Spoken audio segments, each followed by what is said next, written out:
of a reaction to why you feel like you feel, Yeah. So I feel like, even like somebody like myself, right? I create this podcast to be vulnerable, right? And I'll be vulnerable. Like even with my kid situation, my older kid situation, right? I have to be cognitive of how they feel, right? So even address.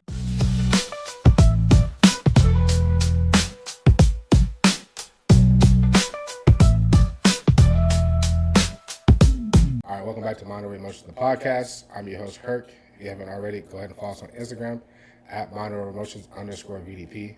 Follow us on TikTok as well at Monterey Emotions, the podcast. If you'd like to come on the podcast to share your story, be vulnerable and help somebody, inspire them, motivate them, and encourage them to keep going, shoot me an email to Monterey Emotions, the podcast at gmail.com. As always, make sure that you have a support system, somebody you can talk to, because there's somebody out there that's willing to listen to you so you don't feel alone. And just make sure that you always reach out to somebody. Today, we got Adam back. We never released your first episode. Nope. We had some technical issues with that episode, so we never released it. So we brought him back Hello. to tell his story. And this one's going to be a little better because last time you had your buddy on with you. This time it's just going to be all about you. Yeah. You nervous? No, not really. Okay, that's good. Before we get into this episode, I want to tell you guys, Adam is a powerlifter, one of my clients, Team Crazy Train. And today, before we did this episode, Adam PR'd, so big shout out to you. 430 on squat. 435. 435. Oh, sorry. My 5 bad. pounds off 200. My bad. And the guy is only 16 years old, guys. He's only been powerlifting for how long now? Barely a year. Barely a year? Okay. What's your goals in powerlifting? I want to get to IPF junior world. Sub-junior's kind of out of the mind because I'm not that strong for my age, so junior. Okay. Well, you can do it, man. Just stick with the program. Trust the process, okay? Do me a favor, though. Introduce yourself, name, age, where you're from, and I hope you ain't got no kids. And No. let me know if you're single or if you're in a relationship or what's going on. My name's Adam Lindsey. I'm 16. I'm from Washington, Tacoma, Washington, and I have a girlfriend named Serenity. Serenity.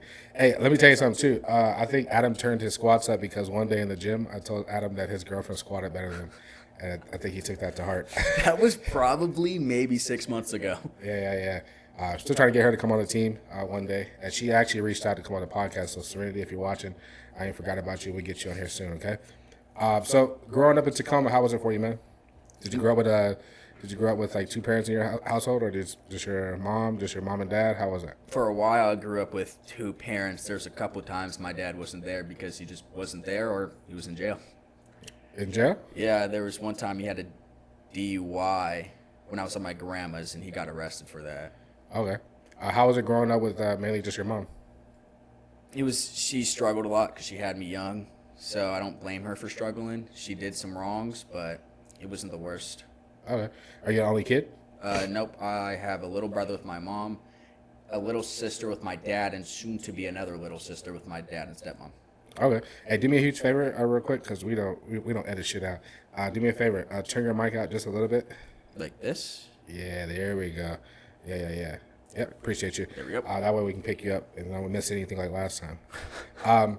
So growing up with your mom and then growing up with your brother, what was like? Well, how was that? Yeah, it was kind of rough at some point, and then it started getting a little better when my mom turned 30, because before 30, she was an active drug addiction. She's sober and clean now, about 6 years. And then the reason it got better when she turned 30 is because she got inheritance from her grandmother. Okay. So that made life a lot better, and I'm very grateful for that. Okay. Growing up with your mom, right? Do you remember her when she was on drugs? Yeah, How was that for you? rough. What made her so rough, though? I had to kind of get myself up for school, get my own lunch and breakfast, get myself dinner. And then when I was living with my dad and not my mom, I had to mainly take care of my little brother a lot. Okay. And then how old were you then? 10. And as a 10-year-old who having to do everything, like be self-sufficient, right? Having to wake yourself up, get yourself ready for school, feed yourself, make sure your brother was taken care of, and all that kind of stuff. Like, how did that affect your childhood? Like, looking back on it. It didn't affect it that much because after school, my mom was awake and stuff, so I was able to go play with my friends. It wasn't that bad of my childhood till I got older, and I was like, damn, I was kind of messed up. Okay. Does your brother remember any of it? Not really. Okay. No. Do you think he's better for it, or you think that he should, you wish that he kind of experienced the same thing you did? I almost wish he did experience it a little bit so he would understand why I am the way I am with him sometimes. Okay. How are you with him? What do you mean by that? I sometimes overstep a little bit and act like a parent. Sometimes, mainly because my dad lives away, and he doesn't like to listen to anybody else. So I try to butt in all the time to make him listen, but he doesn't want to listen. Okay. Thinking about your brother before we move on. Describe your brother in like 2 words. Painfully loving. Painfully loving? Yeah. Explain that. He loves us, but he's just rude all the time. We don't really know what's going on there, but it is what it is at the end of the day. Okay. And then coming from somebody who grew up with a parent who was, out on drugs and stuff like that, did you ever have to go through therapy or anything like that? Yes, I've been through multiple therapies. Explain therapy, like your reflection on therapy. Are you still in therapy, first off? No. Reflect on therapy. The younger years, like school counseling, it didn't help that much because they kind of just did it because they had to. And then in like 7th grade, I went through Greater Lakes, I think it was. Best therapist I ever had. Actually got me through a lot of my issues. Okay. What's one thing you learned from therapy that you like apply to yourself today? I can't control don't worry about the things I can't really control. You know what? I'm glad you learned that at a young age. I tell people, even adults these days. I'm still learning. Well, I mean, just understanding that, right? Because I tell people, like a lot of times, like stress what you can, like only stress the things you can change and you can control. Because if you can't control it, there's nothing you can do about it. Then you just gotta like let it play out how it's gonna play out. Yeah. Right? That's how I kind of govern my life. Is the things that I can control, I stress it. I don't really stress it though. If I can control it, I do what I have to. I reflect on it and I kind of like acknowledge what it is, and then I come with a game plan to attack it, and then I can alter it however I can. The things that I have no control over, I just kind of let them play out and like treat it like a boxing match. Yeah. Just kind of like bob and weave and adapt as it comes, and then get through it. That's the thing. That's the biggest part about life is learning how to get through things. Right. I had a guest on this podcast about a week ago, and one thing that they said was, what they said? They said, get through what you got to get through, or something like that, or grow through. That's what they said. It's like grow through what you go through. That makes sense, yeah. You see what I'm saying? So I think that's like one of the biggest life lessons that you can learn. Is you got to just kind of like grow through it. There's no way. A lot of people try to find ways out, the easy way out, or ways around things. But in life, a lot of times, you just kind of got to go through it. The same way within the gym. You have your ups and your downs. You can't run from it. That's the one thing about the gym, is that they're going to keep you honest. There's no cheating it. I mean, unless you want a half rep, and then there's no cheating that because people are going to call you on it. Yeah. So whenever your mom was no longer on drugs, how old were you then? She actually got clean when I was about 10, so it was a lot better. She was a lot more into my life. I was going to ask, like, what would you say is the biggest differences between when she was on drugs and then when she was off drugs? She's way more caring and she's smarter with her money. She was even smart with her money using. I will give her that. She never blew money much. She always made sure we were fed, but she definitely has her better priorities now. Okay. And how's your relationship with your mom now? It's very good. I'm very close to my mother. Okay. And what about your brother? I try to get close with him, but again, he's 12. He's annoying. So I gotta just wait for him to get out of that stage. All right. And then with your dad, how would you describe your relationship with your dad? I'm semi-close with my dad. There's things he knows that he doesn't know that my mom knows, but it's not the worst relationship. Okay. Why would you say that? When you say that there's things that he knows that your mom doesn't know, what do you mean? I meant like there's things he doesn't know that my mom knows. Okay. Like what do you mean? You ain't got to go into details if you don't want to. I don't remember what, but I'm just close to my mother, so obviously she's going to know a little more. Oh, like just about like how you are and just like that? Yeah. What do you think the biggest barrier is with you and your dad? I'm upset with a lot of the issues because a lot of them were partially his with his alcohol abuse in his younger years. Okay. Have you ever addressed these problems with him? Nope. Do you have any intentions of addressing them? As soon as I'm 18. Why when you're 18? Because then he has no control over me to ground me or whatever.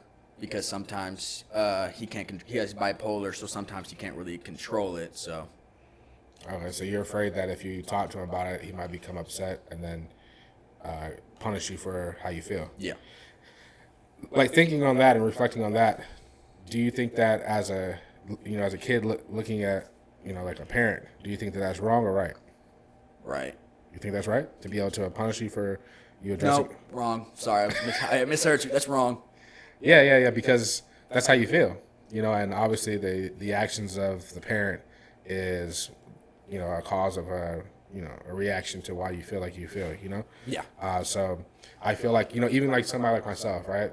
I create this podcast to be vulnerable, right? And I'll be vulnerable. Like even with my kid situation, my older kid situation, right? I have to be cognitive of how they feel, right? So even addressing that situation with them, there's gonna be some barriers, right? We haven't even started that process, right? Nope. With my children, we haven't even started it. I'm praying that we can begin that soon. So if they're tuning in, just know that I hope that we can get started on that. But what I mean is, when they express to me how they feel, I can't become defensive, and I can't become be like somebody like, respect me, I'm your dad, because although I am their father, right, there's things that I've done and I have to own up to, and I have to be able to listen to their feelings and how things have played out and how they affected them. You see what I'm saying? And then address those. And I asked on a podcast before, do you think that, and I'm gonna ask you as a teenager, do you think that feelings are real, or do you think they're like relative? They're real. You think feelings are real? Yeah. Exactly. So like, they're real to you. Even though I might feel like differently about how you feel, I have to address your feelings because those feelings are real to you.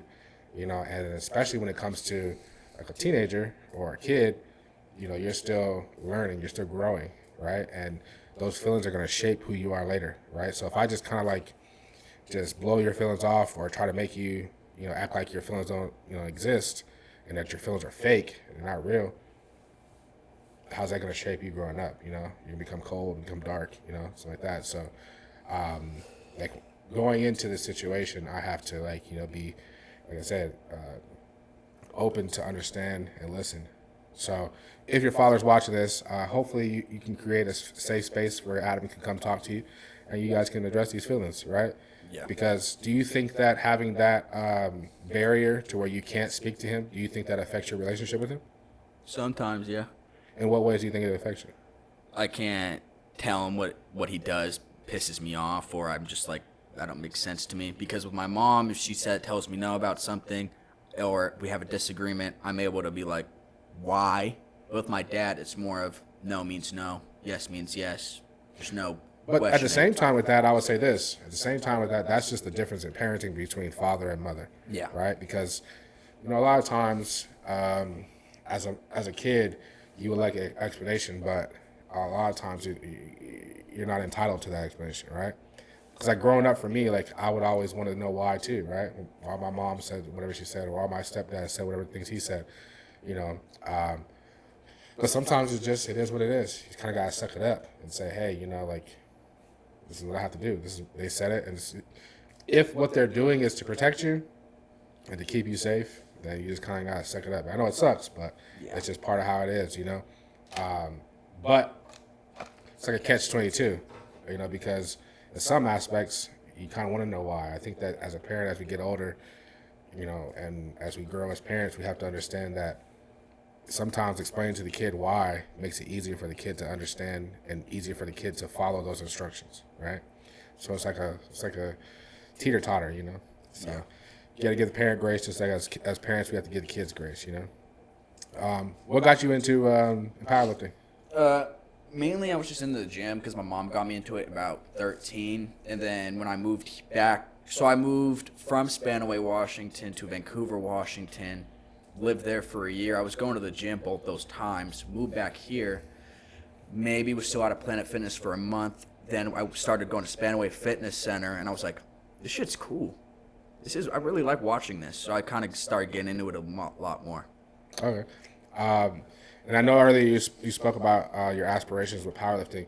Do you feel like that powerlifting is a great outlet for you to like kind of like relieve the stress and the things that you're kind of going through? Yes. And as a teen in 2025, what kind of things do you struggle with? Just mental health issues like everybody else, but struggling with parents like every other teenager. Okay. I know we keep talking about your parents, but what's like the major struggle you did with your parents? I just like butt heads with my mom a lot. I feel like because after I was 10, she started trying to treat me more like older than I was because of everything I saw and went through. And then as I got older and older, I kind of started seeing myself too much like an adult. I'll be honest about that. So me and her butt heads a lot. When you say butt heads, right? Are you saying like if your mom tells you to do something, you kind of like rebel against it? Or are you saying like you kind of like rebuttal? Like, like if she say, hey, like, clean your room, you're like, well, I don't feel like cleaning my room. Is it one of those things or? It's more of like when she one time we go to the store, but like that doesn't make sense. It's just not necessarily like with chores. I just do as I told. When I'm told, it just makes more sense. But then there's other things like when we're going to the gym, like sometimes she asks me for like big purchase advice. Most parents don't, but me and her kind of butt heads on that. Big purchase advice? Yeah, like when she bought my brother's dirt bike, I was like, I don't know if that's really smart because it's a lot of money. Okay, let me ask you this though: are you putting in on it? No.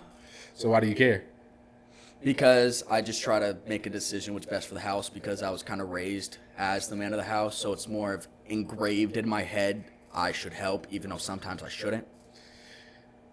But you also said that your mom was smart with her money. Yeah. So why would you second guess anything that she does? Because sometimes she's not.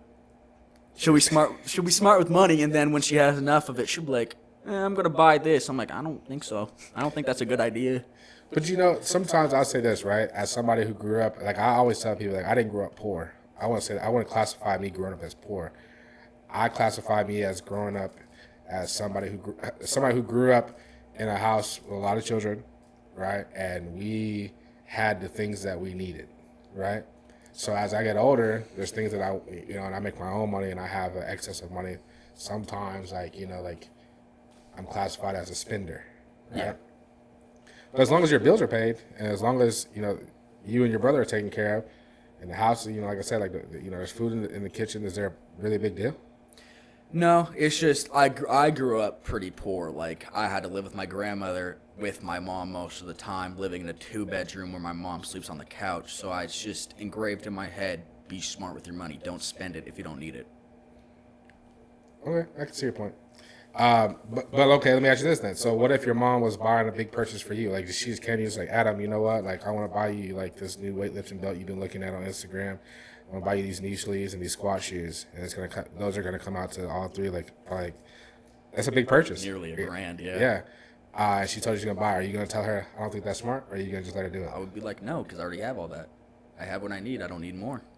Okay, Mom, if you're watching, drop in the comments and tell me if he's capping or not. I mean, like I've been asking her for the new Avancuses for deadlifts and shit because mine are like broken. Okay. What's one like positive thing and what's one negative thing if you reflect on your childhood that you can remember? Positive, the friends I had, like the relationship with the people I had, and negative part is the relationship I had with my parents. Okay, so let's talk about the relationships you have with your friends.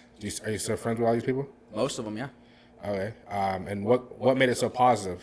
Like how was your relationship with them? They never judged me. They were always there when I needed them. They never overstepped when they didn't want them to. Do you think that real friends never judge, or you think that real friends judge when it's Real needed? friends are going to judge. They say they are? Yeah, real friends will judge you, but they won't necessarily put you down about it. Okay. So like you think that there's like a thin line between the judgment, right? Like so basically if you're going they're not gonna be yes friends. They're gonna be like tell you when you're wrong. But most of the time either way they're gonna support you no matter what you do. Yes. And you think that's a great friend. Mm-hmm. Okay. I beg to differ. Why? The reason why I say that is because if you're gonna do wrong, right? If I tell you like let's just say you tell me like, hey, like, I'm about to drop out of high school and I'm gonna focus on this powerlifting thing, and I'm gonna get some sponsors and blah blah blah blah, right? I'm gonna tell you, no. I think that's not a smart idea. Stay at school, blah blah, right? And then you decide anyway to go and drop out of school and chase that dream. I'm not gonna be okay with it. As your friend. Every chance I get as your friend, because I'm not your parent, right? As a parent, right, it's kind of like one of those things where, like, as a parent, like, you're going to literally just try to force you not to do it. As a friend, I'm just going to keep reminding you, like, you need to get back to school, right? And keep telling you, like, hey, like, I think what I meant to say was, let me backtrack real quick. Let me get it back on track what I meant to say, right? So, all you guys watching, I do this live, so it's off the top of my head. I don't give a shit. So, because it kind of confused me for a second. So what I'm saying is, as a friend, right, I'll support you, but every chance I get, I'm going to remind you that you need to get back to school, right? Yeah. As a parent, they're going to buckle down on you and they're going to tell you no. They're going to literally do everything in their power to kind of get you to stay in school, right? They're not going to support it 100%. As a friend, I believe that it's your job to kind of give somebody advice and then have to step away at that point. So backtrack on what I said. I agree with you from a friend standpoint, but as a father, and I think that's why originally I said that that's not a good friend, because I was in a father's mindset, a parent's mindset. As a friend, yes, you're right. You're 100% right. So I had to fix that. Yeah, because most of my friends, they trust me enough to know that the decision I make must be a good decision because they know me not to make a dumb one. Do you think you ever made any dumb decisions? Not off the top of my head. Obviously, everybody has. I have. I just can't think of one that was actually that bad, that affected me badly. Okay. What about going to school online? You go to school online, correct? Yeah. Do you think that was a good decision or a bad decision? It was a good decision. Okay. Because I never tried that out before after COVID, because I'm like on a different mindset. I'm in high school. I got to get it done. I can't fuck off all the time. Okay, so explain going to school online, like, versus going to school. Why is it better than going to school, in person with the rest of your peers? Because I can just do what I want, when I want, when it comes to school, work at my own pace. Like, I finished, like, 2 of my courses within the first month of starting it. So I can get done a lot sooner if I wanted. But don't you feel like you lack social skills? Eventually lack social skills? Yeah, that's why I'm going back next trimester. Exactly. The social part is a problem, but because I do get to go to the gym, it's a lot better because I talk to so many people at the gym. But you're not associating, because you think about, like, our powerlifting gym. Think about how many teenagers there are versus how many adults there are. Most of the time, it's just me and Isaac there. That's teenagers. Exactly. So you just have two adolescent teens who you guys grew up together, right? And so you guys are very similar. You guys understand each other. You know what I mean? Like, you're not understanding how to adapt socially with peers, right? Because certain things that you say, certain things that you do, of course, Adam's just going to be like, oh, Isaac's just going to be like, oh, that's Adam, or vice versa. You're going to be like, oh, that's just Isaac, right? But when you start hanging around with other people, you got to understand how to, like, socially adapt. Yeah. Right? Because you can't, the way that you act might not be socially acceptable amongst your peers, And I'm not saying that you need to change who you are, but you need to be able to socialize with your peers in a positive way, right? So I think that people who go to school online or homeschool, I think that it's like a catch-22. If you're not doing anything to be social, I think that could have negative effects on you, just learning how to adapt. And I think it could be a culture shock, right? And then I'm not a therapist, I'm just saying from my point of view, I just feel like those kids, they might struggle when they become adults, getting out in the world, and then it might also lead to, like, things like, feeling alone, depression. I know a couple people like that, yeah. You know what I mean? Because you're scared. You become scared. You don't know how to, like, handle certain things in social settings. So then you kind of, like, fall back. Like, you want to be a part of those social settings because you're kind of, like, scared. You're fearful because you don't know how to do it. I think public schools, even, like, private schools too, but I think that public schools really teach you life skills, because you have so many different dynamics of people. You have, middle class, upper class, lower class. You have, like, the jocks. You have all these different types of people, and you got to kind of, like, intermingle with all of them. What I mean? Sometimes when you go to these private schools, and I'm only speaking from what I see. I don't know. I never went to no private school, but from what I see, is like usually like people of the same, social class. Like all middle class people or all upper class people. And then when you get like around these like kids who are from like lower class, come from like the projects and stuff like that, or like just like lower income areas, their mindset's different. Yeah. You see what I'm saying? So, if you had, for your teens that are out there watching this, right, and grew up without parents, what kind of advice, without two parents in the household, what kind of advice would you give them? Be patient with the other parent because they're doing it alone. You just got to be patient because especially if you're the oldest, they're still figuring it out as they go. Okay. And if you could tell your dad one thing right now, what would you tell him? You've changed a lot for the better lately. Okay. I remember when you came on the first episode when we had bad microphones. That was heck long ago. I remember when you came on, your message to your parents was a lot different. Yeah. And before you comment, I'm just going to say this. I think that even though the episode didn't get leaked out to everybody, it get posted. I think that you speaking on that episode and having that, it kind of like you saying it outwardly, I think that kind of helped you reflect. And then we did it like right before you went to Indiana to be with your dad. Yeah. And correct me if I'm wrong, I think that kind of like maybe helped your relationship with your dad. Would you say? Because your message to him right now is not the same. No. I wish I could pull that footage and the audio so people can see the difference. But we're not going to ever post that. We don't need to. What would be your message to your mom?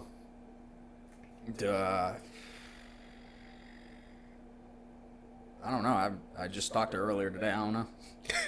I really don't. I'm trying to think of it. I don't really have anything I want to say that I want to just say to her. That's what I'm saying. Like, if your mom was sitting here right now on this podcast with you right now, what would you tell her? Quit yelling at me for yelling at my brother. Oh my God, that's never gonna stop, man. No. What's your 5-year plan? Graduate high school, maybe get a powerlifting scholarship to go to university. Graduate university with a sports science, and then maybe become a powerlifting coach. Okay. And what kind of steps are you taking right now to achieve these? Just trying to get through high school. Okay. How's high school going for you? Describe high school in one sentence. Even though you're going online. Hard. That's not a sentence. See, this is why you need to go to public word. school. I heard This is why you need to go back to school. No? I thought you said word. My bad. One sentence. Describe high school for you. It's very fun but difficult. Okay. And then now we're going to get to the serious part of the podcast. We've been having a good time right now, just talking. So first, do me a favor, spin that wheel for me. While you spin that wheel, if you haven't already, go ahead and hit that like button, hit that subscribe button, drop in the comments what you guys think about Adam. And if you haven't already, follow us on Instagram at @minorEmotions_VDP. All right. He landed on, what was that? Suicidal struggles? Yeah. All right. Have you ever struggled with being suicidal? Yes. All right. So I'm going to help you get through this one. All right. What do you feel like led you up to become suicidal? Just the pressure of my parents' divorce when they first started it, and then after being the middleman made it really hard. What do you mean being a middleman? My mom would yell at me to, not at me, but yell at me for my dad. Then my dad would do the same back to my mom. So like they wouldn't keep. There was a time where they just would not talk to each other, and I was the one responsible for it. So you were like the middleman, telling your dad what your mom said, and then telling your mom what your dad said. Yep. And then what stopped that? I was like, I'm done. I don't want to do this anymore. It's killing me. Okay. And then, so that's what led you to become suicidal? Yeah. And did you ever attempt suicide? Nope. And so what, besides, just telling them like, hey, I'm done, like what helped you become no longer suicidal? Mainly the gym. The gym was a really good outlet for me. Okay. So when you first started going to the gym, you were really battling with like mental health? Not even just that, just about my body image as well. Your body image? What was wrong with your body image? I was a really chunky kid in 6th grade. I got bullied a lot for it, even in 7th grade. A little bit in 8th grade, but in 8th grade I was willing to fight over it. Because you were, like you said, chunkier? Yeah, I was bigger. Oh, so like body shaming? Yeah. Okay. So do you think that going back to school, next year, do you think that that's going to be a problem again? No. No, you're happy with your body now? Yeah. What kind of advice would you give to somebody who's who's having to be the middleman or having to deal with, two parents who are going through a divorce or a separation, and they're stuck in the middle? What kind of advice would you give them? Stop it before it gets too bad. Just cut it out. Tell your parents they need to be the adults, not you. Okay. And if it's somebody who's going through school, and they're having to deal with body shaming or any kind of like physical, shaming, what kind of advice would you give them? If you say get in the gym, I'm joking. Go ahead. Yeah, I would say two sides to it. If you don't think you can deal with the people that are making fun of you, obviously you have to make a change, but that doesn't mean affect your health. But if you can deal with it, I would say fight them. If you could win, don't make yourself look like an idiot and just get your ass beat. But that generally stopped the bullying for me. Oh, like standing up to them? Yeah. Okay. I don't know if I would promote fighting, but I'm not necessarily promoting fighting, but don't just stand there and take it. Just you make it clear you're willing to fight over it. You don't need to actually fight. Just make it clear you will if you need to. Would you say that it'd be a better piece of advice would be to, tell somebody? A better piece of advice? Yeah. Would you think that'd be better for them to just say, hey, go talk to their principal, go talk to their parents about it? I wouldn't say talk to the school, because the school for me only made it worse, because they would go talk to the students and they said my name. They didn't even make it private. They would just say my name. Oh, so you're saying now you're being labeled as not only are you labeled as the fat kid, but you're also the fat snitch now. Yeah, that was the last straw before I got in that fight. Never mind. Okay. Let's not tell the school then. We don't want you to be labeled as a snitch, but I don't want to promote fighting, right? So we have to figure out something else that will help them out of the situation. So what about something like maybe just working on it, just ignoring it and working on it? Do you think that would help? For me, I tried to ignore it a lot, but it was really persistent. It's more of just how the bullying is if you are being bullied. But if it's not really an issue and if you ignore it and it's fine, then ignore it. All right. Yeah, because I find that, for instance, people who, bully, they only kind of they just want the reaction. Yeah. Right? A lot of times they don't want to fight. Right? They just kind of they like the reaction, when they joke on you, how everybody else gives them attention, and they become the class clown. They think that it makes them look better, and then what it ultimately does is it makes you upset. They get a negative reaction out of you. Because a lot of times an outward negative reaction for them and their psychosis in their brain makes them feel like an inward happiness, like a positive reaction for them. They feel better, boosts their ego because they got a negative reaction out of you, right? So I think that, I tell people a lot of times, if someone's joking on you, just don't react. Control your emotions, don't react, ignore it, because you think about it, if somebody tells a joke and no one laughs and no one reacts to it, they're gonna keep telling the joke. Some people used to get ahead of it. They're if you're overweight or you got this problem or whatever, you kind of speak on it first, and then you kind of kills it. I'm not saying just go out there and call yourself fat. I'm not saying that, but what I'm saying is basically just ignore it. Just just whatever they're saying to you, don't let it affect how you feel about yourself. Right?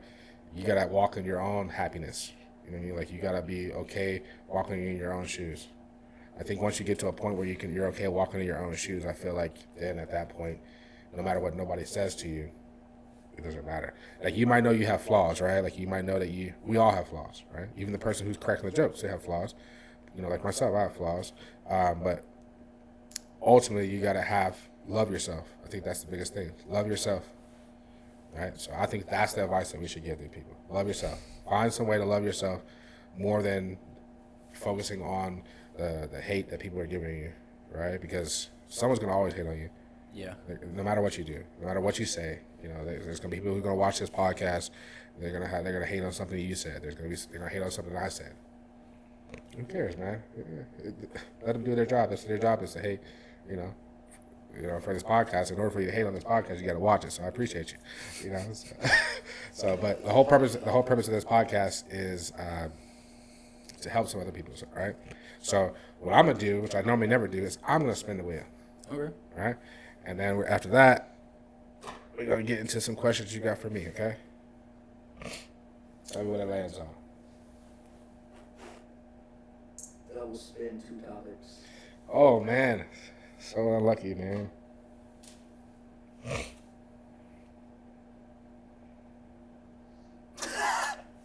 It's the same thing. Yeah, let's do this again, man. What the heck? If you get the same thing, I would just say stop spinning the wheel. It's not gonna be the same thing. Self-care.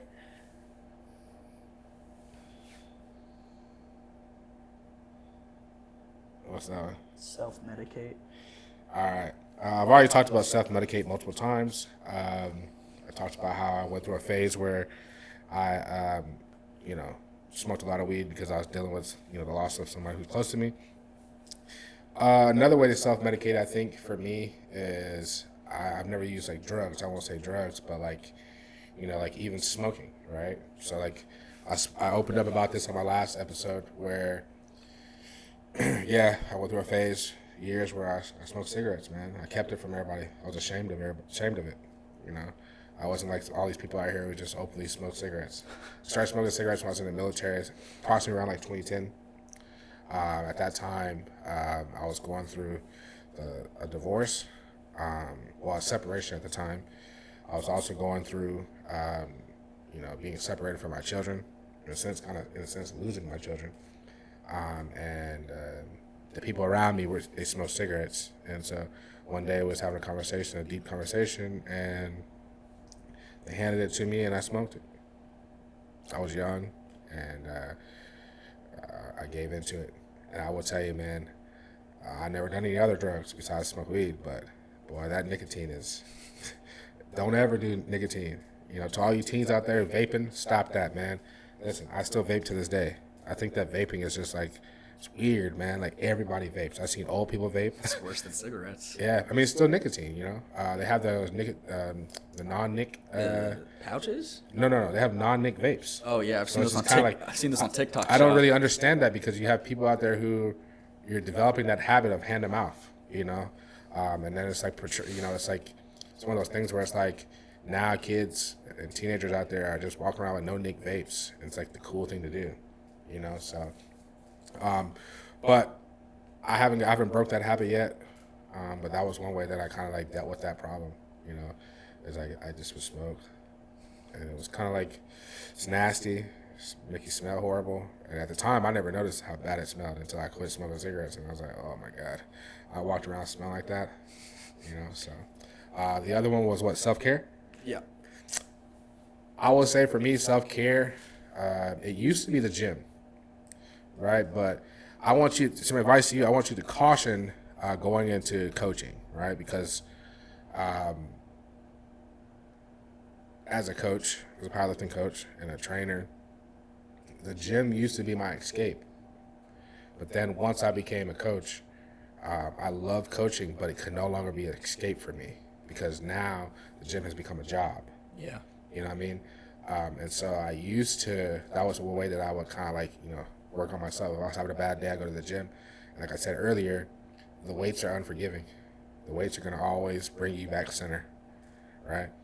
And so that's how I used to self-medicate, not medicate, self-care. But now, I think for me, it's understanding as I got older, is understanding the importance of cherishing those around me, those who really have my back, really support me, really love me. Because a lot of people, they love you when you're up. They love you even more when you're down, right?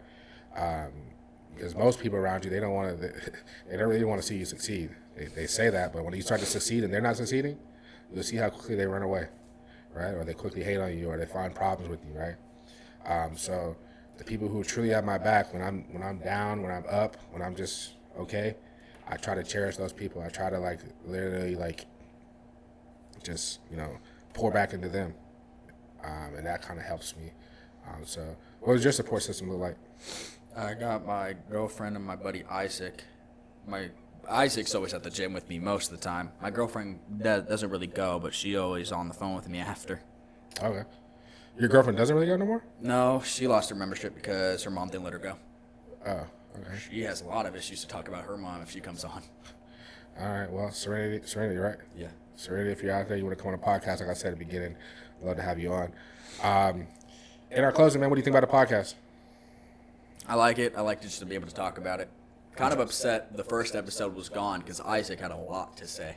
Well, we just get Isaac to come back on. That's easy. Yeah, I'll try and have him. Okay. Would you come back on? Yeah. What kind of advice? Matter of fact, let's back up real quick. You got any questions for me? I really know. Never. Well, what's it like being a parent? Like the struggles of being a parent, especially with somebody you're not with anymore. Whoa. Okay.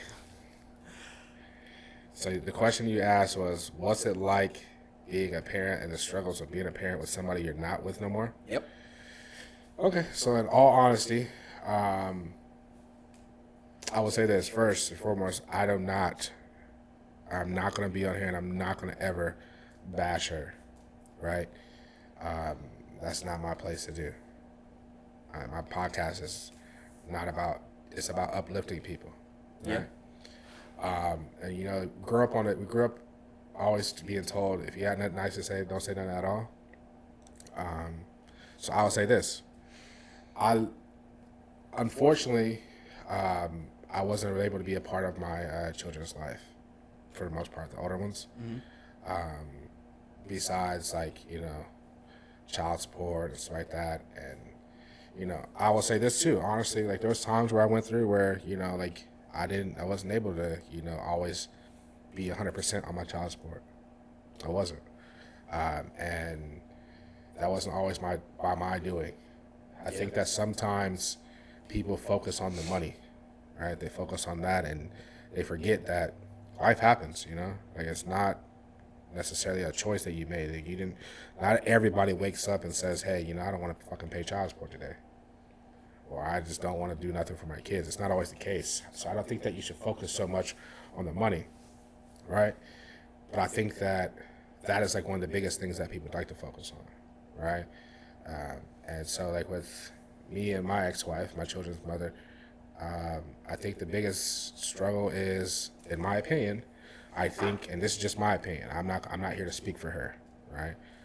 So if anybody out there is watching on her side of all this, don't think that I'm out here trying to speak for her. I'm just saying from my seat, sitting in my seat, I feel like that too much of me and her issues were put in place and were used to cause division between me and the children, and caused and instead of getting over those issues and just setting those issues to the side, instead they were held on to, and then my children were used as pawns versus just letting that be one situation, and then the relationship with the children, with me and my children and her and the children, being a different situation.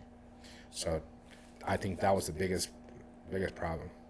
I think that a lot of times parents, they do that. They input how they feel. Like for instance, your mom and dad, right? And I don't know if this is how it was, but let's just give you an example, right? So let's just say your mom and dad, they focus so much on their issues, they allow their issues to affect the relationship that you have with your father or that you have with your mom.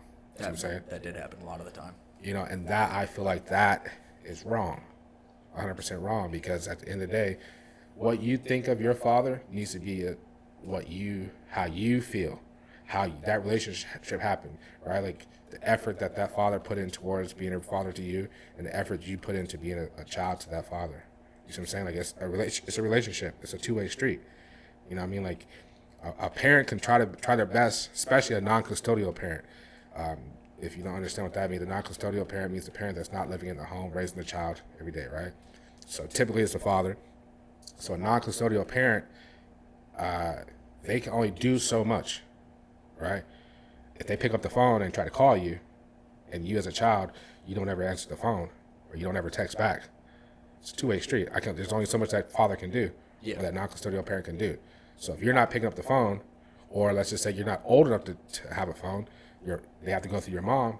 If your mom is hindering that conversation, is it the father's fault or is it the mom's fault? Mom's. Exactly, but then a lot of times it's portrayed to the child as if the father or the non-custodial parent put in no effort. Yeah. You see what I'm saying? So I just feel like as parents that we have to be more honest with ourselves and honest with the children. Like, hey, like I dropped the ball. You know, I became a roadblock because of how I felt about the other parent. I became a roadblock for your relationship, and for that I apologize. And then for the non-custodial parent, we have to own up. Like for instance, me as a non-custodial parent, we have to own up to our shortcomings as well towards that children. And one thing that the advice that my sister gave me recently is understanding this, right?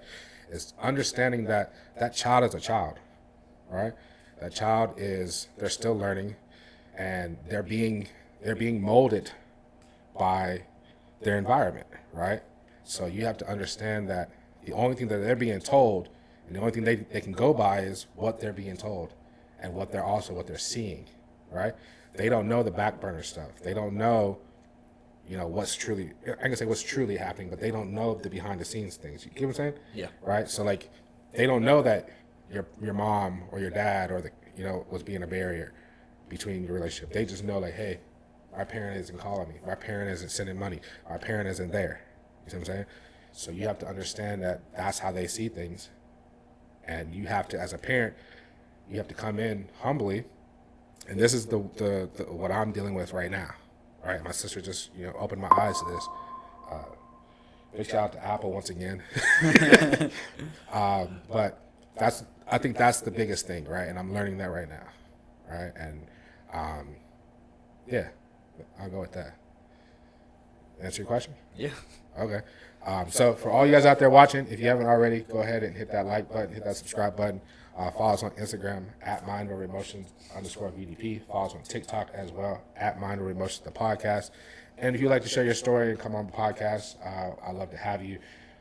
Shoot me an email to MindOverEmotions the podcast at gmail.com. And as always, like I tell people, you guys be blessed. We out of here. Peace. See ya. All right, man.